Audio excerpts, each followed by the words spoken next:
Good morning students. Start करेंगे आज का टॉपिक। और आज का टॉपिक है हमारा बायोलॉजिकल क्लासिफिकेशन में हमने टू किंगडम क्लास सिस्टम पढ़ लिया था, 3 किंगडम क्लासिफिकेशन पढ़ लिया था, 4 किंगडम क्लासिफिकेशन पढ़ लिया था और 5 किंगडम के बारे में हमने थोड़ा सा डिस्कस किया था, जो किसने दिया है, R.H. विटाकर ने। और R.H. विटाकर ने जो 5 किंगडम सिस्टम ऑफ क्लासिफिकेशन दिया है वो किसके बेसिस पर दिया है और क्या क्या है उसके बारे में अभी डिस्कस करेंगे हम इस पार्ट में। सो R.H. विटाकर ने 5 किंगडम सिस्टम ऑफ क्लासिफिकेशन दिया जो अभी तक एक्सेप्टेबल है और सबसे ज्यादा जो है उसको माना जाता है। और वो किसके बेसिस पर उन्होंने क्लासिफाई किया R.H. विटाकर ने, सेल स्ट्रक्चर के बेसिस पर कि वो प्रोकैरियोट है या यूकैरियोट है।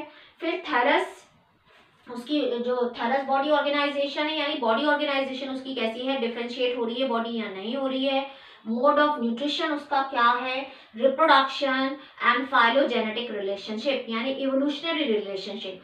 तो ये 5 कैरेक्टर्स थे जिनके बेसिस पर विटाकर ने 5 किंगडम सिस्टम ऑफ क्लासिफिकेशन दिया, यानी उसका सेल स्ट्रक्चर कैसा है, प्रोकैरियोट है या यूकैरियोट है, उसका थैलस ऑर्गेनाइजेशन है यानी बॉडी ऑर्गेनाइजेशन कैसी है, वो डिफरेंशिएट होती है या नहीं होती है, मोड ऑफ न्यूट्रिशन कैसा है उसका, ऑटोट्रॉफिक है, हेटेरोट्रॉफिक है, कैसा है, रिप्रोडक्शन उसमें कैसा होता है, एंड फाइलोजेनेटिक रिलेशनशिप यानी फाइलोजेनेटिक रिलेशनशिप मीन्स होता है इवोल्यूशनरी रिलेशनशिप क्या है। तो उसके बेसिस पर विटाकर ने 5 किंगडम सिस्टम ऑफ क्लासिफिकेशन दिया, यानी अपने 5 किंगडम दिए।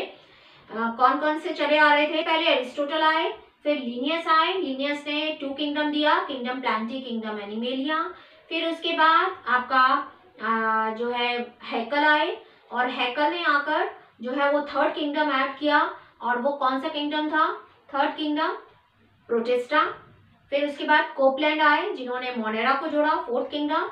और विटाकर ने क्या किया, उसमें से फंगी को और ऐड कर दिया यानी 5 किंगडम सिस्टम ऑफ क्लासिफिकेशन दे दिया। तो कोपलैंड ने मोनेरा दिया, हैकल ने प्रोटिस्टा दिया, लीनियस ने kingdom Plantae and kingdom animalia दिया और विटाकर ने आकर एक किंगडम उसमें और ऐड कर दिया, kingdom fungi.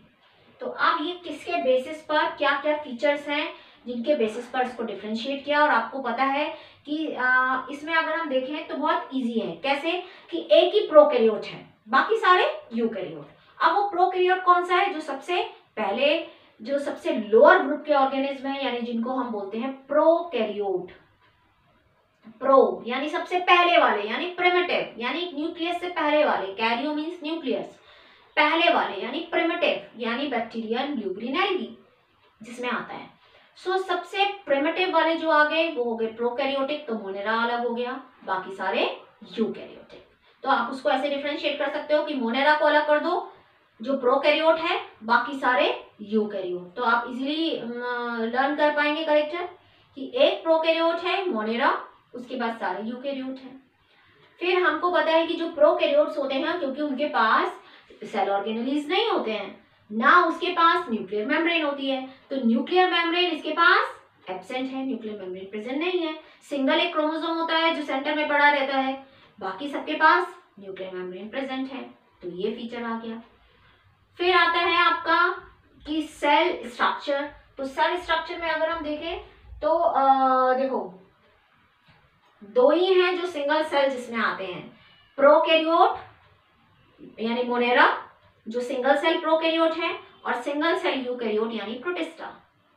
Single cell prokaryote monera, उसके बाद थोड़ा सा एडवांस आया पर अभी सिंगल सेल ही है, तो सिंगल सेल यूकैरियोट किसमें आ गया, प्रोटिस्टा में। उसके बाद सारे मल्टी सेलुलर, फिर टिश्यू ऑर्गन, फिर वो सारे बने, उसको हम डिस्कस करते जाएंगे, ठीक है। तो ये 2 फीचर आपको इजीली लर्न हो गए कि भाई अगर मोनेरा है तो वो प्रोकैरियोट है, बाकी सारे यूकैरियोट हैं। न्यूक्लियर मेम्ब्रेन मोनेरा में एब्सेंट है, बाकी सब में प्रेजेंट है। देखो प्रोकैरियोट, बाकी सारे यूकैरियोट। ये सिर्फ प्रोकैरियोट है, यूकैरियोट है, यूकैरियोट है, यूकैरियोट है, यूकैरियोट है। सेकेंड हमने लिया न्यूक्लियर मेम्ब्रेन, इसमें एब्सेंट है, बाकी सब में प्रेजेंट है। तो 2 फीचर हो गए हमारे। फिर सेल वॉल उसके बाद हम बॉडी ऑर्गेनाइजेशन ले लेते हैं क्योंकि ये थोड़ा इजी है। आपको पता है कि ये सिंगल सेल है, ये भी सिंगल सेल है, तो सेलुलर हो गया। अब फंगस जो है वो मल्टी सेलुलर, लूज टिश्यू बन गया, उसमें मल्टी सेलुलर हो गई। प्लांटी के अंदर टिश्यू और ऑर्गन बन गए। आपको पता है कि प्लांटी के अंदर सब कुछ इंक्लूड किया गया, हमने पूरा प्लांट किंगडम क्लासिफिकेशन पढ़ लिया है। और एनिमेलिया के अंदर सारा कुछ है, है, ऑर्गन है, ऑर्गन सिस्टम है। तो हम पूरा एनिमल क्लासिफिकेशन पढ़ चुके हैं। तो हमें पता है उसमें सेलुलर लेवल भी है, टिश्यू लेवल भी है, फिर ऑर्गन है, फिर ऑर्गन सिस्टम है। तो ये पूरा इसमें प्रेजेंट है एनिमेलिया में। अब आ गया हमारा सेल वॉल। तो आपको पता है कि प्लांट्स के अंदर सेल वॉल है। उसके बाद बैक्टीरिया के अंदर भी सेल वॉल होती है, बट वो नॉन सेलुलर होती है। फंगस के अंदर भी सेल वॉल है, बट वो काइटिन की होती है। प्लांट्स के अंदर सेलुलोज की होती है। और एनिमल में तो आपको पता है एनिमल या हम लोगों के अंदर सेल वॉल नहीं होती है। तो यहाँ पर देखो नॉन सेलुलोजिक, यानी सेलुलोज की नहीं बनी हुई है। पॉलीसेकेराइड प्लस अमीनो एसिड, ए का मतलब है अमीनो एसिड। नॉन सेलुलोजिक यानी सेलुलोज की नहीं बनी है, पॉलीसेकेराइड प्लस अमीनो एसिड से मिलकर बनी है। उसके बाद यहाँ पर प्रेजेंट इन सम, कुछ में प्रेजेंट होती है क्योंकि प्रोटिस्टा में दोनों चीजें आती हैं, ठीक है। तो कुछ में प्रेजेंट होती है, कुछ में नहीं प्रेजेंट होती। फंगस में प्रेजेंट है बट विदाउट सेलुलोज, क्योंकि आपको पता है कि इसमें किसकी होती है सेल वॉल, काइटिन की। तो फंगस के अंदर काइटिन की सेल वॉल है, सेलुलोज की नहीं है। प्रेजेंट है बट विदाउट सेलुलोज।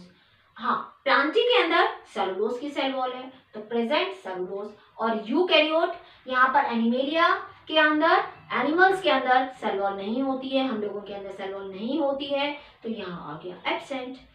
उसके बाद हमारा आता है लास्ट फंक्शन, जो लास्ट कैरेक्टर है वो है मोड ऑफ न्यूट्रिशन। तो ऑटोट्रॉफिक और हेट्रोट्रॉफिक दोनों है इसमें।